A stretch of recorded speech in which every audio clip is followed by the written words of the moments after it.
Countdown. What's up, everybody? Kevin Bowen here, live from the Indiana Farm Bureau Football Center. We are expecting a Colts press conference today. We are not expecting this one. Chris Ballard just got done meeting with the media, explaining why, or not really why, but how it all went down last night with Josh McDaniels saying no to the Indianapolis Colts. And Joey Molinaro was filming this, and Joey and I were just talking. It feels like Chris Ballard just killed that. He had the mic drop at the end. He was poised. I think he reassured this fan base of why, Jim Irsay did say last year, he was the greatest hire of that 21st century. So I was really impressed with what Chris Ballard had to say. A couple notes that I wanted to get to. Totally blindsided by this. 7:15 last night, Chris Ballard, his scouts in a draft meeting room, going over prospects. The NFL Combine starts in less than 3 weeks right here in Indianapolis. Boom, all of a sudden he gets a call. Josh McDaniels saying that he's having some doubts. Chris Ballard says to him, look, either you're in or you're out. I don't want a guy that's waffling. The call lasted only about 5 minutes, and Chris Ballard said there was no persuasion whatsoever from Chris Ballard. He's made it very clear, going back to that press conference we had here on New Year's Day, saying, I don't want a guy coming here just for Andrew Luck. And I think his comments to Josh McDaniels last night reiterates that. Josh McDaniels clearly had some indecision, had some second thoughts, had some cold feet, and Chris Ballard did not want that guy here in Indianapolis. In terms of looking ahead from a new head coaching search, if you will, the previous candidates will no longer be involved. So Chris Richard, who's now in Dallas, Matt Rule, the Baylor head football coach, looks like those guys are no longer involved.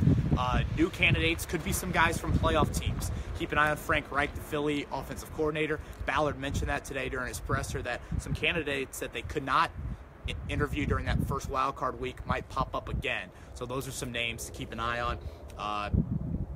Frank Reich, Jim Schwartz, those were, I think, kind of some of the bigger names from Philly, those offensive and defensive coordinators there. Assistants will be kept who are currently under contract. So Matt Eberflus, the defensive coordinator that Josh McDaniels was going to bring here, will be kept on.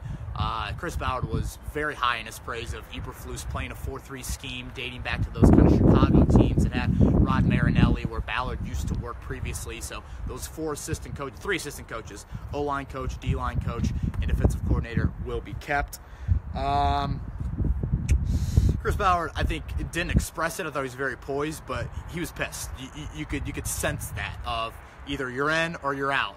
There was no sort of persuasion there. He was blindsided. This is embarrassing for the organization. Yes, it's probably more so on Josh McDaniels and why he backed out, but it's still egg on the face. You still are starting over. You've shrunk that time for this head coach to get ready.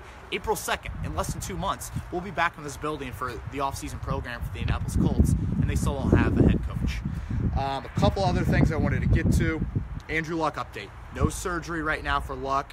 He's talked to 2 doctors since the season ended. No surgery right now is needed. He still is not throwing a football.